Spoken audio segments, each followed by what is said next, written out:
ngayon kasi mag-delete kami ni Love. Wow. Ngayon. Wait lang. So, I almost done na guys.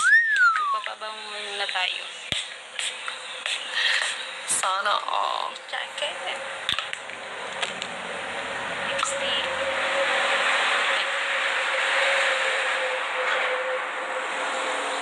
Sorry guys, may maingay talaga dito sa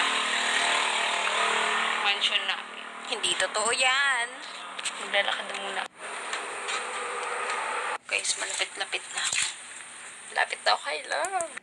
Hindi lang ako malapit na kay Love. I'm excited. Naghihintay lang ako sa kanya. Hey guys, nag-meet na kami ng love ko. Dito. Labahan.